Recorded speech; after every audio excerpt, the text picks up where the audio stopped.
ठीक है भाई बच्चों, देखो मैं आप लोगों को चैप्टर नंबर 10 क्लास 11 की बात हम लोग कर रहे थे। क्लास 11 में हम लोग चैप्टर 10 पर थे, ठीक है ना। चैप्टर 10 में हम लोग 10.2 में क्वेश्चन नंबर 9 तक कर चुके हैं। अब 9 के बाद हम लोग आगे कंटिन्यू करेंगे।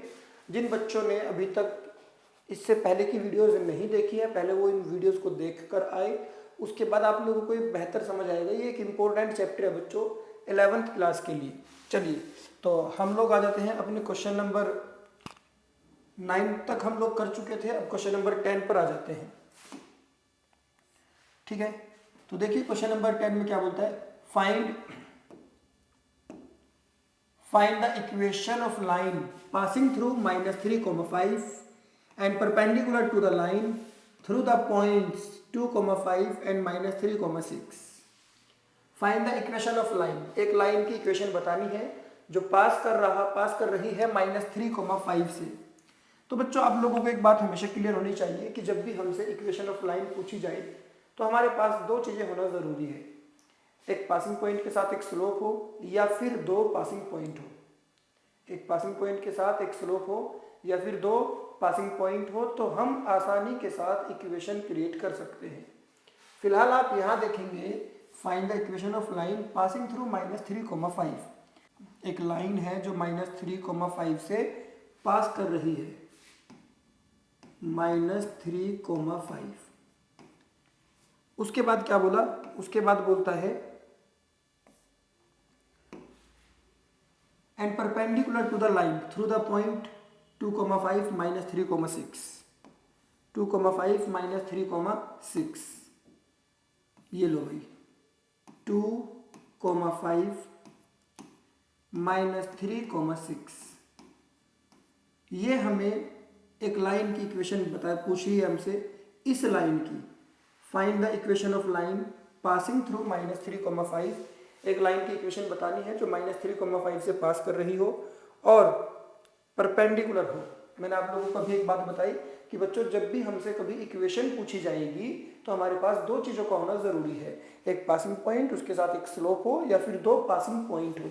फिलहाल आप यहाँ आकर देखेंगे आपको बहुत आसान नज़र आएगा ABCD। तो देखो CD की इक्वेशन मुझे चाहिए और CD का मेरे पास एक पासिंग पॉइंट बच्चों है। तो फिलहाल मैं यहाँ पर क्या करने वाला हूँ, स्लोप ऑफ AB फाइंड करूँगा। स्लोप ऑफ AB का स्लोप निकालूंगा। कैसे निकलेगा AB का slope, y2 - y1 upon x2 - x1। ये होगा स्लोप। बच्चों ये मेरे लिए x1 है, ये y1 है, ये x2 है और ये y2 है। ये मेरा क्वेश्चन नंबर 10 है, एक्सरसाइज 10.2 का। इसको ध्यान रखेंगे। y2 कितना है 6 माइनस y1 कितना है 5 अपॉन x2 कितना है -3, x1 कितना है 2। तो ये हो जाएगा 1 अपॉन -5, 1 अपॉन -5। मैं यहाँ पर लिखूंगा because CD is perpendicular to AB। CD perpendicular है AB पर, तो therefore slope of CD into slope of AB, slope of CD into slope of AB equal -1। तो CD का स्लोप कितना है पता नहीं है, slope of CD into slope of AB का स्लोप कितना है 1 अपॉन -5 इक्वल -1। -5 को ऊपर भेज दो तो स्लोप ऑफ CD ये हो जाएगा -1 इंटू -5 मल्टीप्लाई होकर 5 बन जाएगा। आगे बढ़ते हैं। अब हम लोग आ जाते हैं इक्वेशन ऑफ CD पर। इक्वेशन ऑफ CD की इक्वेशन देखिए क्या होगी, y - y1 upon x - x1 equals to m। मैंने बोला था कि इक्वेशन निकालने के लिए एक पासिंग पॉइंट होना चाहिए और साथ में एक स्लोप होना चाहिए। मेरे पास CD का पासिंग पॉइंट है जिसका नाम रखो x1 y1। तो ये बन जाएगा y minus y1 upon x minus x1 is equals to slope. Slope कितना है इसका 5। इसके नीचे एक मान लो। 5 की x में मल्टीप्लाई करोगे बच्चों 5x आएगा, माइनस माइनस प्लस, 5 की 3 में मल्टीप्लाई करोगे 15 आएगा, फिर 1 की मल्टीप्लाई करेंगे तो हो जाएगा y माइनस 5। उठाकर इधर ले आओ, 5x minus y plus 15 and plus 5 equal 0। तो 5x minus y plus 20 equals to 0। This is the correct answer. हमसे इक्वेशन ऑफ लाइन पूछी गई, हमने इक्वेशन ऑफ लाइन बता दी। समझ में आ गई ये बात? आगे बढ़ते हैं नेक्स्ट क्वेश्चन की तरफ। आप लोग इनको नोट कर लिया करो। चलो इसको फटाफट से नोट कर लो सभी बच्चे। इसके एक स्क्रीनशॉट ले लिया करो और स्क्रीनशॉट लेने के बाद फिर आप लोग इसको आराम से बाद में जब क्लास खत्म हो जाए नोट कर सकते हो। ठीक है, चलिए क्वेश्चन नंबर 11, 11वां सवाल। देखिए 11वां सवाल क्या कहता है। 11वां सवाल कहता है a line perpendicular to the line segment. एक लाइन परपेंडिकुलर है लाइन सेगमेंट के, joining the point 1,0, 2,3 divides it in the ratio 1:n। Find the equation of line. एक लाइन परपेंडिकुलर है, एक लाइन परपेंडिकुलर है, किसके परपेंडिकुलर है? इन दो पॉइंट से मिलकर बनने वाली लाइन के परपेंडिकुलर है, और जो कि इन दो पॉइंट से मिलकर बनने वाली लाइन को 1:n में बांट रही है। Find the equation of line. Line की इक्वेशन बतानी है। तो देखिए जब हमसे लाइन की इक्वेशन पूछी जाएगी, बहुत आसान बात है ये, आप लोग जरा ध्यान से समझने की कोशिश करना। क्वेश्चन नंबर 11, 11वां सवाल। कहा गया कि एक लाइन है परपेंडिकुलर, किस पर? इस लाइन सेगमेंट पर। इस लाइन सेगमेंट के दो कोऑर्डिनेट मुझे दे रखे हैं। कौन कौन से गिवन है? एक तो है 1,0, एक है 2,3। 1,0 एंड 2,3, और इसको इस लाइन ने 1:n में डिवाइड कर दिया। 1:n में ये बात मुझे दी गई है। आप लोगों ने बिल्कुल भी घबराना नहीं है, बहुत आसान बात है। मैंने इसका नाम रख दिया PQ, इसका नाम रख दिया RS। ठीक है भाई, मुझे RS की इक्वेशन चाहिए, लेकिन मुझे RS का कुछ भी नहीं दिया। ना ही मुझे RS का पासिंग पॉइंट दिया है, ना ही मुझे RS का स्लोप दिया है। जबकि इक्वेशन निकालने के लिए एक पासिंग पॉइंट के साथ एक स्लोप का होना जरूरी है, या फिर दो पासिंग पॉइंट का होना जरूरी है। तो देखो बच्चों, मैं क्या करूंगा यहाँ पर, सबसे पहले मैं फाइंड करूंगा slope of PQ। Slope of PQ, PQ का स्लोप क्या होगा? y2 minus y1 x2 minus x1, तो ये बनेगा 2/2, और 2/2 कैंसिल होकर कितना आ जाएगा? 1। अब यहाँ लिखेंगे because RS is perpendicular to PQ, तो therefore slope of RS into slope of PQ equal होगा -1 के। तो RS का स्लोप कितना दे रखा है? RS का कोई स्लोप नहीं है। स्लोप ऑफ RS ये कुछ भी नहीं है। स्लोप ऑफ PQ, PQ का स्लोप 1 है, इक्वल -1। तो यहां मैं लिखूंगा slope of slope of RS का स्लोप कितना हो जाएगा? -1 हो जाएगा। यहां तक तो आप लोगों को कोई दिक्कत नहीं होनी चाहिए। मैंने RS का स्लोप फाइंड कर लिया है। अब मुझे RS का पासिंग पॉइंट भी कैलकुलेट करना पड़ेगा। RS का पासिंग पॉइंट कैसे कैलकुलेट करूंगा? इस रेशो की हेल्प से। देखो ध्यान से समझना। मैंने बोला ये x1 है और ये y1 है, ये x2 है और ये y2 है, और ये रेशो दे रखा है m1:m2। अब बच्चों समझ लो, ये पॉइंट निकालना है सेक्शन फॉर्मूले से, और ये जो पॉइंट है ये आर एस का पासिंग पॉइंट का काम करेगा। हालांकि ये पॉइंट दोनों का ही पासिंग पॉइंट है, पी क्यू का भी है, आर एस का भी है, लेकिन ये आर एस का पासिंग पॉइंट का काम करेगा।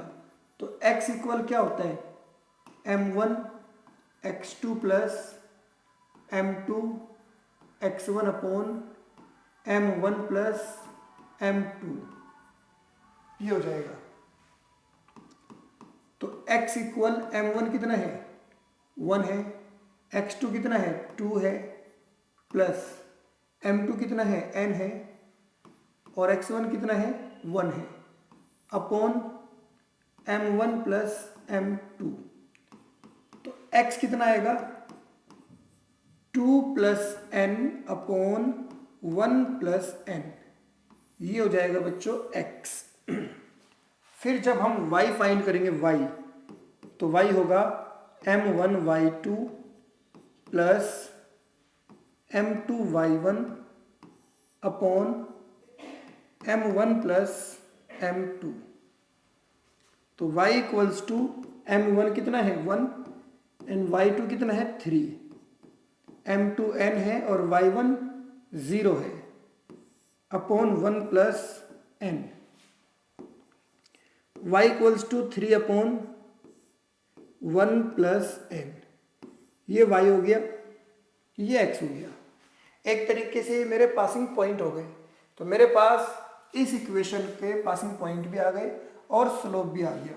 तो इक्वेशन कैसे बनती है, y minus y one upon x minus x one equals to m। तो y माइनस वाई वन कितना है 3 अपॉन 1 प्लस n, फिर x माइनस एक्स वन कितना है 2 plus n upon 1 plus n, ये x1 हो गया, ये y1 हो गया, और स्लोप है हमारा -1। स्लोप कितना है -1। कोई दिक्कत तो नहीं आज तक। y minus y one, y2 minus y1, यहाँ मैंने स्लोप में गड़बड़ी की हुई है बच्चों, ये 1 के बदले 0 यहाँ आएगा और यहाँ 1 आएगा, ये थोड़ी सी गड़बड़ी हुई है स्लोप में। y2 में से x1 माइनस कर दिया, जबकि y2 में से y1 माइनस होना था। कोई दिक्कत नहीं है, ये लो इसको हम चेंज कर लेते हैं। 3 माइनस 0 और 2 माइनस 1, तो ये 3 आ जाएगा। कितना आ जाएगा 3।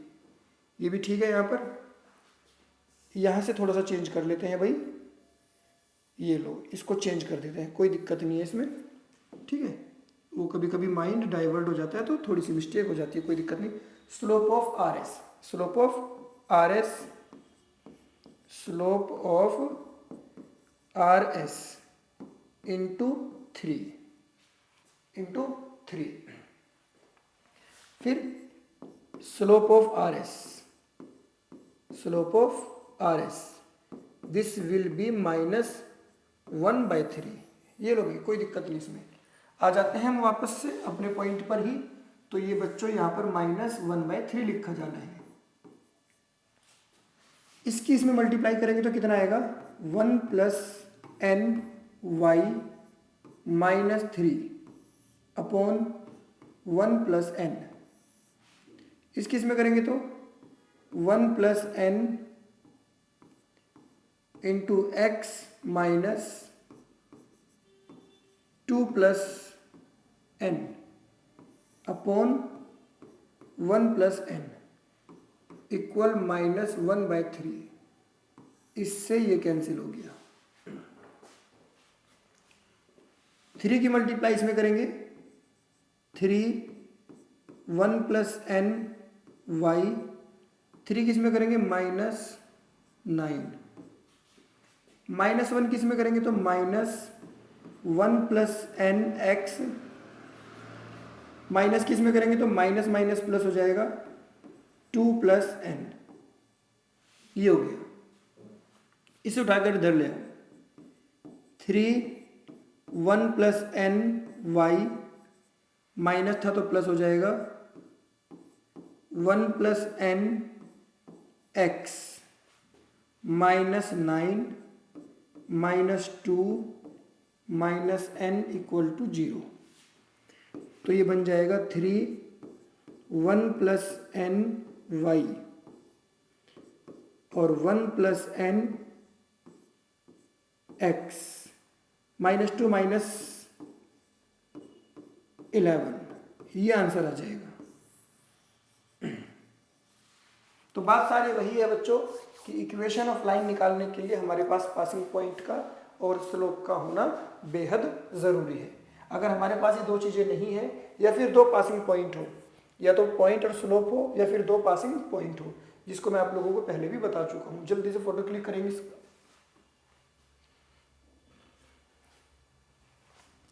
Next question, question number 12। देखिए 12वें सवाल में क्या बोलता है, find the equation of line that cut off equal intercepts on the coordinate axis and passes through the point 2,3।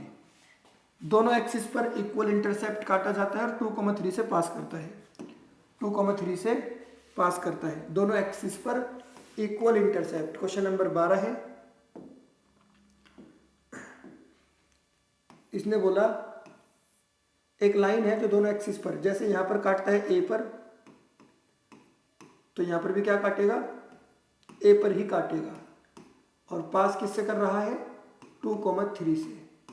तो मैं यहां लिखूंगा equation of line in intercept form. कौन सी फॉर्म में, intercept form, equation of line in intercept form. x/a plus y/b equals to 1। Passing point हमारा ये 2 है और इसके बदले a के बदले a लिख दो। दूसरा पासिंग पॉइंट 3 है y के बदले, और b के बदले फिर से a लिख दो, क्योंकि इसने बोला था इक्वल इंटरसेप्ट है, a और b दोनों इक्वल है, और पासिंग पॉइंट क्या है, 2,3। तो यहाँ पर जब हम a एलसीएम लेंगे तो ऊपर आ जाएगा 2 + 3 इक्वल्स टू 1। a की वैल्यू हो जाएगी यहाँ से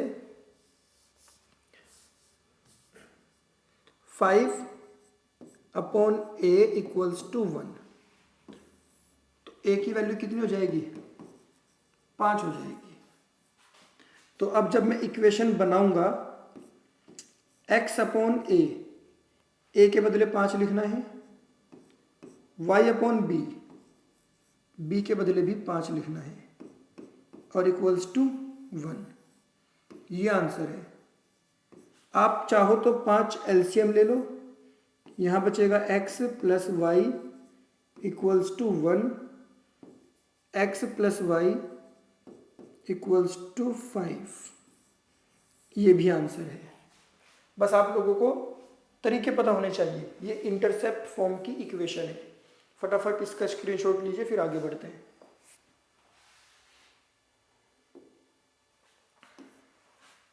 question number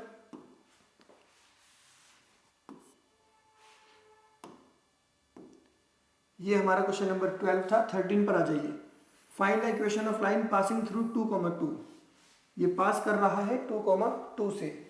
cutting off intercepts on the axis whose sum is 9। और दोनों एक्सिस पर जो कटिंग कर रहा है उसका जो उस सम है वो 2, वो क्या है, 9 है, सम 9 है। चलिए आपके सामने डायग्राम बनाकर दिखाता हूँ कहना क्या चाहता है।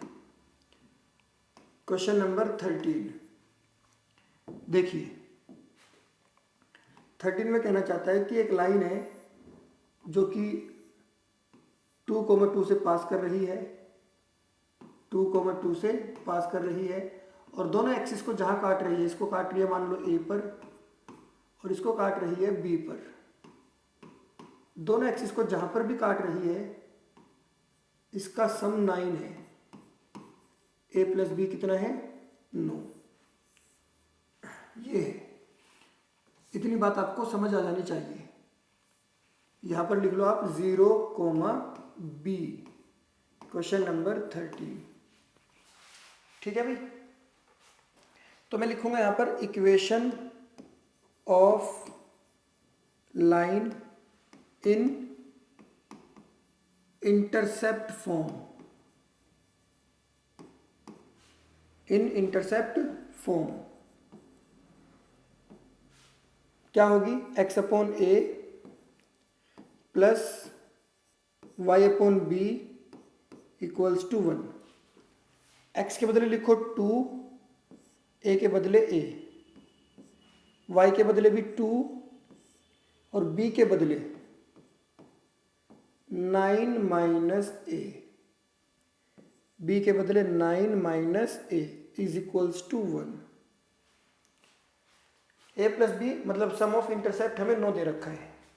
अब इन दोनों का एलसीएम ले लो, a और 9 माइनस a का एलसीएम, इसकी इधर मल्टीप्लाई कर दो, 2 इंटू 9 माइनस a, इसकी इसमें मल्टीप्लाई कर दो, 2a इज इक्वल्स टू 1। इतनी बात समझ में आ गई। फिर इसके बाद 2 9 ज़ा 18 minus 2a plus 2a upon a into 9, 9a, a into a minus a square equals to 1।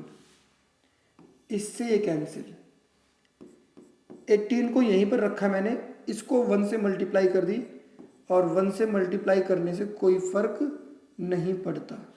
इन दोनों टर्म को उठा के इधर ले आओ तो जाएगा a square minus 9a plus 18 equal to 0। अब मिडिल टर्म को स्प्लिट कर लो, a square minus 3a minus 6a plus 18 equals to 0। इन दोनों में क्या कॉमन है? a कॉमन है, तो यहाँ बचेगा a माइनस 3 माइनस 6, सॉरी 3, हाँ 6 कॉमन है तो यहाँ बचेगा a माइनस 3, ये आ गया। अब इसके बाद ये हो जाएगा a minus 3, a minus 6 equal to 0, a minus 3 equal 0 अलग कर दो, a माइनस 6 इक्वल 0 अलग कर दो,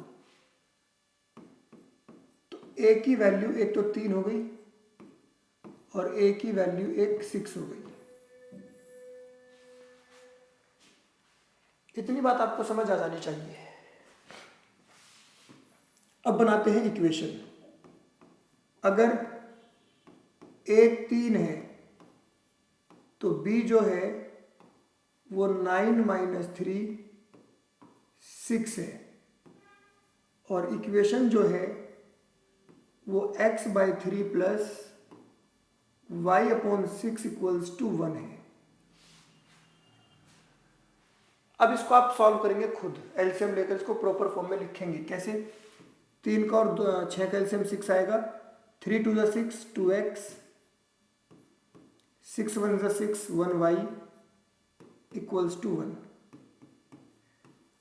2x प्लस y, इसको उधर भेज दो, equal 6, 2x plus y minus 6 equal to 0। एक इक्वेशन तो ये बन गई। दूसरी इक्वेशन, अगर a 6 है तो b कितना होगा? 9 माइनस 6 3। तो फिर इक्वेशन क्या बनेगी? x upon 6 plus y upon 3 equals to 1। आप इसको खुद से पूरा सॉल्व करेंगे। ये क्वेश्चन था, कोई दिक्कत नहीं है यहाँ तक? स्क्रीनशॉट ले लो फटाफट से, अगले पेज पर चलते हैं। क्वेश्चन नंबर 14, देखिए क्वेश्चन नंबर 14 क्या कहता है? Find the equation on line, equation of line through the point 0, 2। Making an angle 2π/3। 0,2 से पास होती हो और एंगल 2π/3 बनाती हो। 0,2 से पास एंगल 2π/3। ठीक है, देखो एक लाइन है जो कि ये लो ऐसे भी ले सकते हो, कभी कुछ लोग दिल पर ही ले जाए कि जी आपने तो एंगल बिल्कुल ही अलग बना दिया। ये लो भाई 0,2 से पास, 0,2 से 0,2 है ना, क्वेश्चन 14। हाँ 0,2 से पास हो रही है, तो मेरा 0,2 तो यहाँ आएगा ना, 0,2। मतलब डायग्राम तो मैं आप लोगों को केवल एक रफ आइडिया देने के लिए बना रहा हूँ, डायग्राम की कोई रिक्वायरमेंट नहीं है यहाँ पर। तो बच्चों पासिंग पॉइंट क्या है मेरे पास? मेरे पास पासिंग पॉइंट क्या है? पासिंग पॉइंट है 0,2 और स्लोप अगर निकालूंगा तो स्लोप कैसे निकलेगा? tan 2π/3 tan theta. मैं इसको लिख सकता हूं pi minus π/3, pi minus π/3। Pi minus theta second quadrant में चला गया, सेकेंड क्वाड्रेंट साइन का होता है और ये tan है, तो माइनस का साइन लग जाएगा, माइनस tan π/3, माइनस tan π/3। और tan π/3 मतलब tan 60, और tan 60 की वैल्यू क्या होगी? √3। तो अब हम इक्वेशन निकालेंगे। तो इक्वेशन क्या होगी? y minus y1 upon x minus x1 equals to slope, और स्लोप क्या है? √3 माइनस का। इसके नीचे एक मान लो, क्रॉस मल्टीप्लाई कर लो। y माइनस 2 की 1 में करेंगे तो ये एज इट इज रहेगा, और इसमें करेंगे तो माइनस का √3x आ जाएगा। उठा के इधर ले आओ, प्लस का √3x plus y minus 2 equal 0। ये आंसर हो गया हमारा। अब इसने एक बात और बोली है, इसी सवाल में एक चीज और बोली है। क्या बोली है क्वेश्चन नंबर 14 में? Also find the equation of line parallel to it. एक लाइन जो इसके पैरेलल है and crossing y axis at a distance of 2 unit below the origin, और y एक्सिस को 2 यूनिट पर काटा जा रहा है ओरिजिन से नीचे, इसी के पैरेलल है। तो मैं यहां लिखूंगा slope of parallel line, slope of parallel line same होगा, बिल्कुल सेम, और पासिंग पॉइंट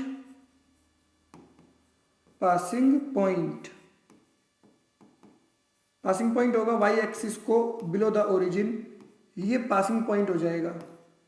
ये मेरा x1 हो गया और ये y1। अब बात कर लेते हैं हम लोग इक्वेशन की। तो y minus y1 x minus x1 equals to minus √3। इसके नीचे एक भेज दो, इसकी मल्टीप्लाई इसमें करेंगे तो हो जाएगा y प्लस 2, और इसकी इसमें करेंगे तो हो जाएगा माइनस √3x। उठा के धर ले आओ, √3x plus y plus 2 is equals to 0। ये आंसर आ गया।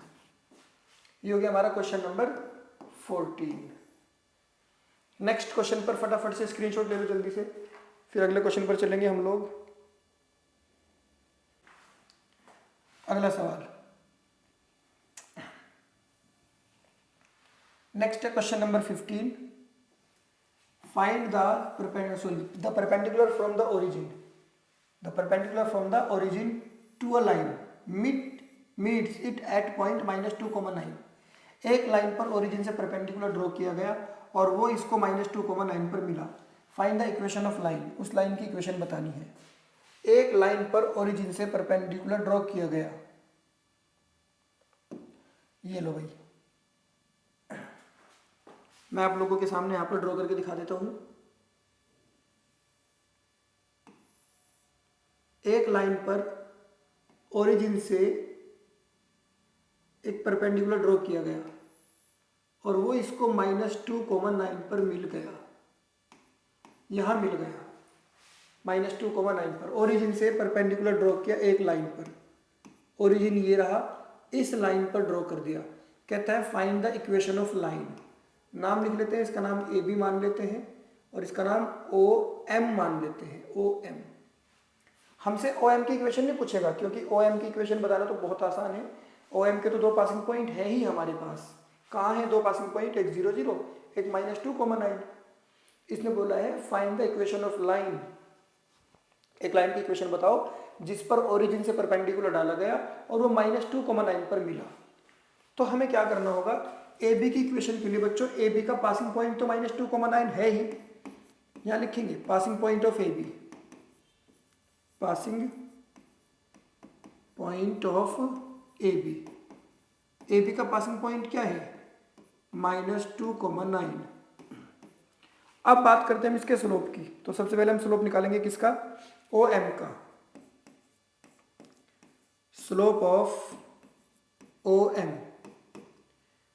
y2 minus y1 upon x2 minus x1, ये बनेगा -9/2 because O M is perpendicular to A B.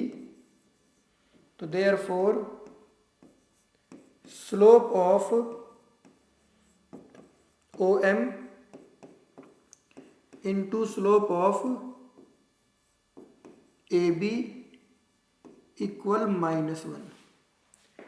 तो स्लोप ऑफ ओ एम कितना है? -9/2 into slope of A B कितना है पता नहीं, इक्वल -1। माइनस से माइनस गया तो स्लोप ऑफ ए बी कितना आ जाएगा? स्लोप ऑफ ए बी आ जाएगा 2 ऊपर जाएगा 9 नीचे जाएगा, 2/9। फिर इसके बाद इक्वेशन ऑफ ए बी,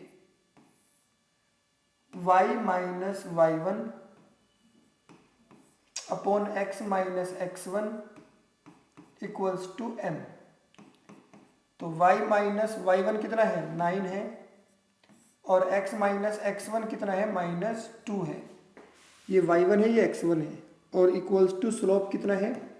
2/9 है। इस सवाल को आप आगे खुद बढ़ाएंगे, ठीक है भाई। ये हमारा क्वेश्चन नंबर 15 था। फटाफट स्क्रीनशॉट ले लीजिए जल्दी से। नेक्स्ट क्वेश्चन नंबर 16 पर आ जाते हैं। The length L of A copper road is a linear function of its Celsius temperature. Length L जो है वो कॉपर रोड की वो लीनियर फंक्शन है सेल्सियस की। In an experiment if L equals to 124.942 when C equals to 20, L equals to 125.134 when C equals to 110, express L in terms of C। चलिए देखते हैं इस सवाल को हम लोग। इसने क्या बोला है? इसने बोला है L लेंथ जो है वो लीनियर फंक्शन है सेल्सियस टेम्परेचर का। तो एक काम कर लेते हैं हम लोग यहाँ पर, ये हमारा क्वेश्चन नंबर 16 है। Late length lies on X axis. ऐसा मान लेते हैं कि लेंथ कहाँ लाई करती है? एक्स एक्सिस पर, और temperature lies on Y axis. Temperature कहाँ लाई करता है? वाई एक्सिस पर। तो लेंथ हमें दे रखी है तो उस लेंथ को हमने नाम दिया x1 का 124.942। उसी टाइम पर हमें टेम्परेचर दे रखा है 20, उसको नाम दिया y1 का। फिर उसके बाद दूसरी लेंथ हमें दे रखी है 134।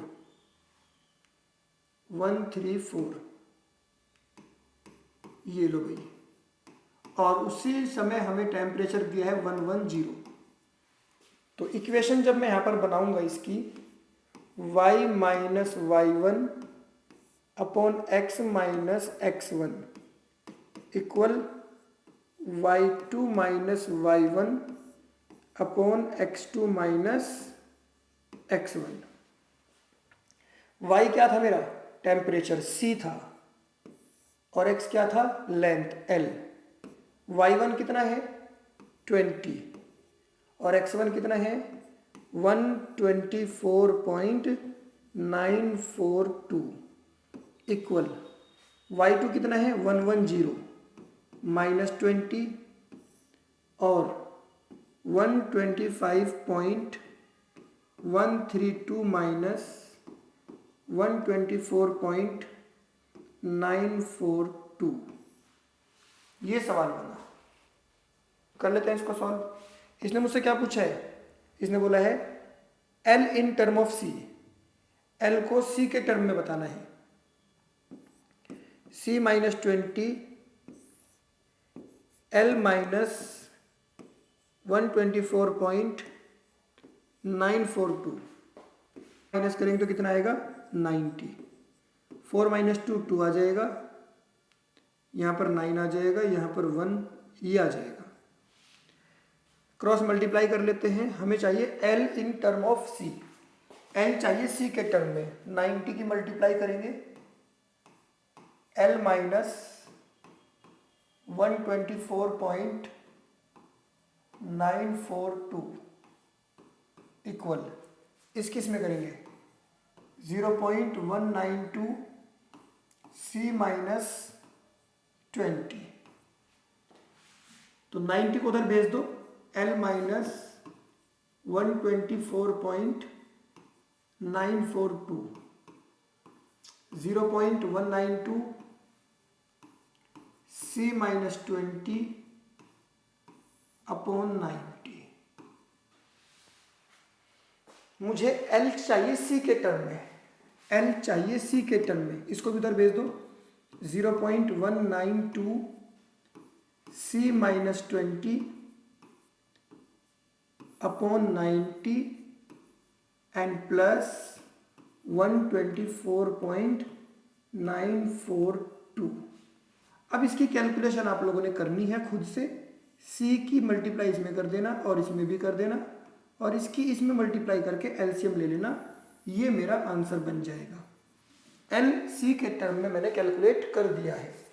फटाफट से इसका भी स्क्रीनशॉट लो। जो बात जिसको समझ में ना आए उसका कमेंट बॉक्स में मुझे आंसर भी बताइए, पूछिए। जो भी पूछना है आप लोगों को जल्दी से स्क्रीनशॉट लो इसका।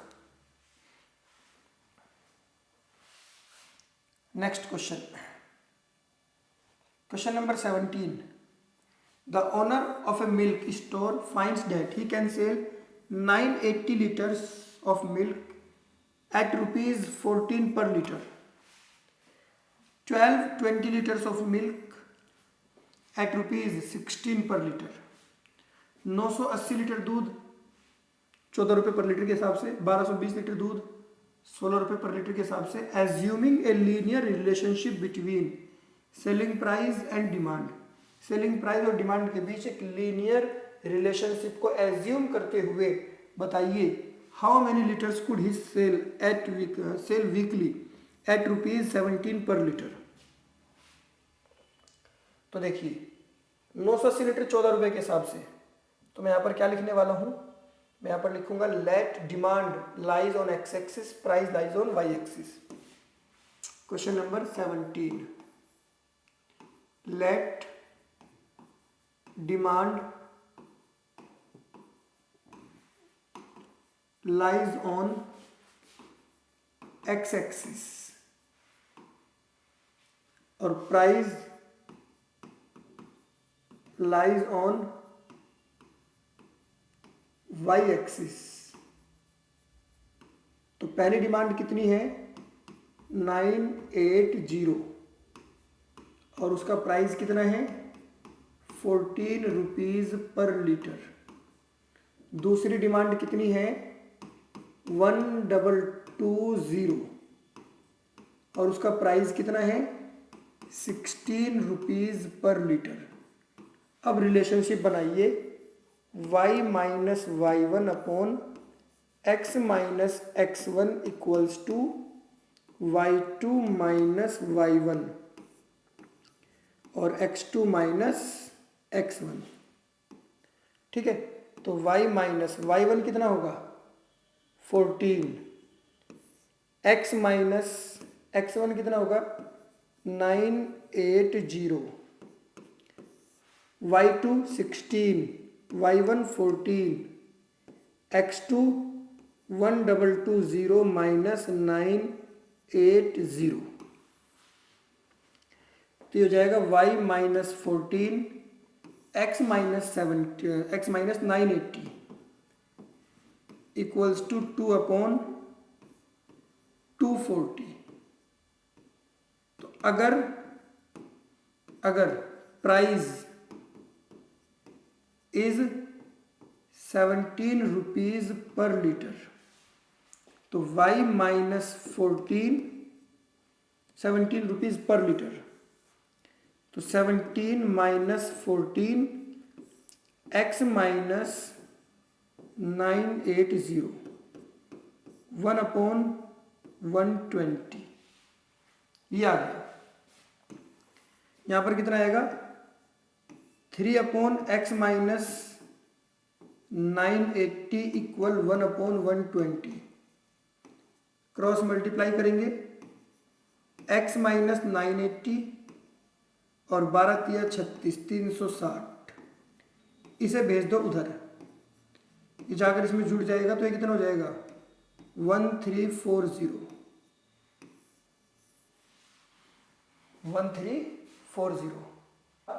मैंने सारी इंफॉर्मेशन लिखी हुई थी, लीनियर रिलेशनशिप बनाई मतलब इक्वेशन बनाई और इक्वेशन को सॉल्व कर दिया। इक्वेशन को सॉल्व, यहाँ पर आप देख सकते हो जब मैं इसको उधर भेज दूंगा दूसरी तरफ तो ये 360 में 980 ऐड हो जाएगा। ठीक है भाई बच्चों, अगले क्वेश्चन पर चलते हैं हम लोग।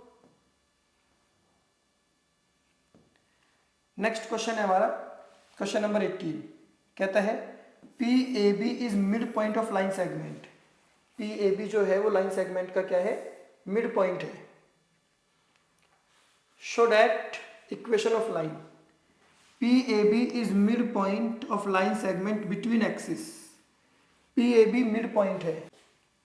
क्वेश्चन नंबर 18, ये एक लाइन सेगमेंट है, PAB इसका मिड पॉइंट है दोनों एक्सिस को काटने वाली लाइन का। मुझे नहीं पता कि ये पॉइंट कहाँ कहाँ पर काटे हुए हैं। मान लेते हैं कि ये P पर काटा हुआ है, P तो दे रखा है। मान लेते हैं कि भाई ये हमने C पर काटा है और ये D पर काटा है। ये C, 0 है और ये 0, D है। तो equation of line in intercept form, intercept form में इक्वेशन ऑफ लाइन क्या होगी। ठीक है, तो ये होगी x upon c plus y upon d is equals to 1, ये होगी। अब हम c की और d की वैल्यू निकाल लेते हैं बच्चों। देखो कितना आसान है c d की वैल्यू निकालना। ये मान लो x1 है, ये मान लो y1 है और ये x2 है और ये y2 है और ये मिड पॉइंट है। तो x1 plus x2 upon 2 is equals to a। x1 कितना है 0, x2 कितना है c upon 2 equals to a। तो c की वैल्यू कितनी हो गई 2a, c की वैल्यू 2a।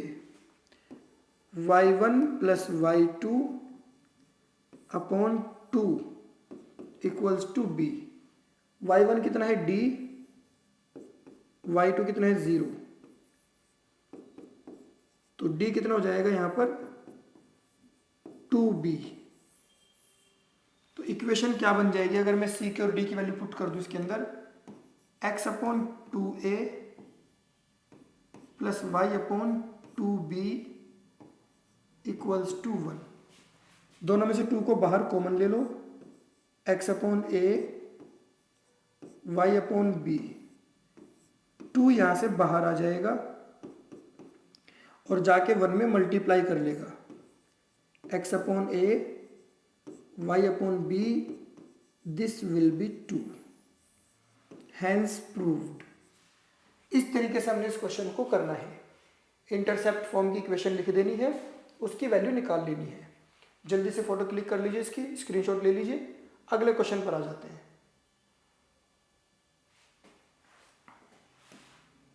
देखिए क्वेश्चन नंबर 19, 19वां सवाल क्या कहता है? 19वां सवाल, पॉइंट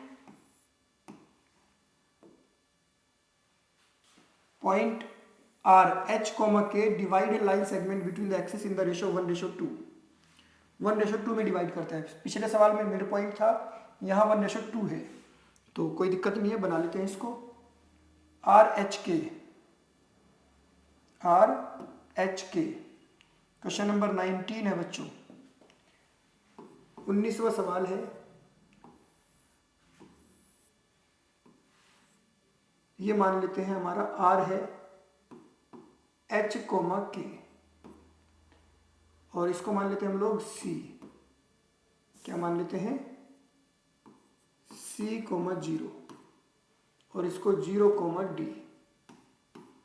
और रेशो क्या दे रखा है? रेशो दे रखा है 1:2।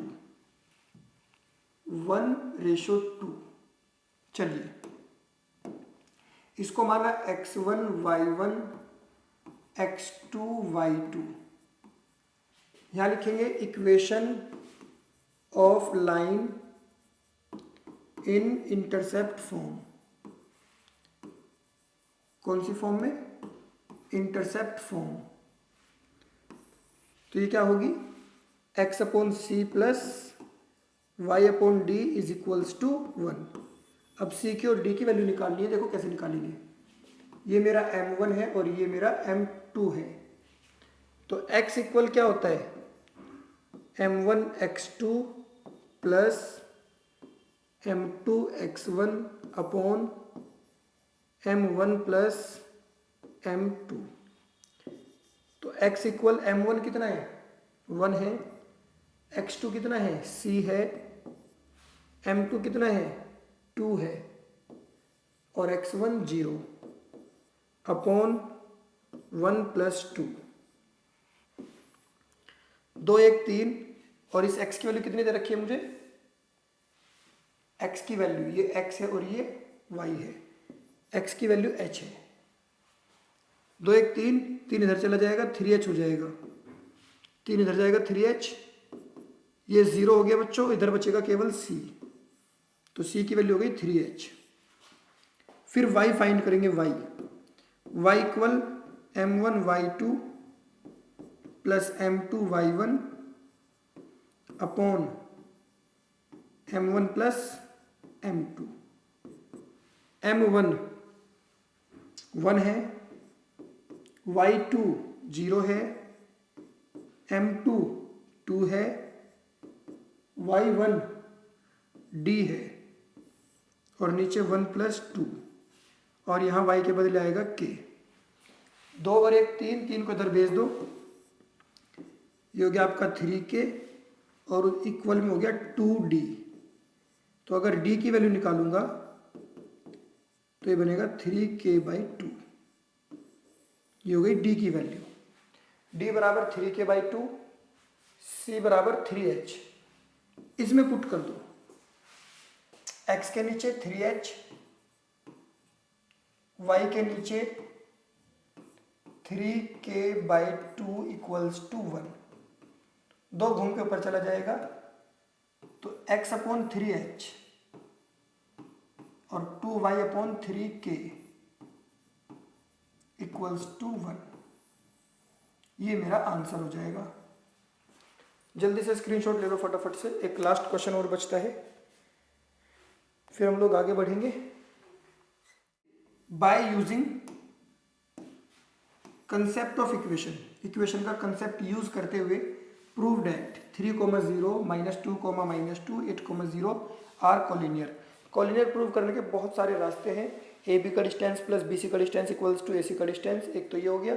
दूसरा, दोनों के स्लोप बराबर, ए बी का स्लोप बी सी का स्लोप बराबर। तीसरा, एरिया ऑफ ट्राइंगल 0 होना चाहिए। लेकिन इसमें बोला using the concept of equation, equation का कंसेप्ट यूज करना है। 3, 0, -2 और 8, 2। देखो क्वेश्चन नंबर 20, 3, 0, -2 और 8, 2।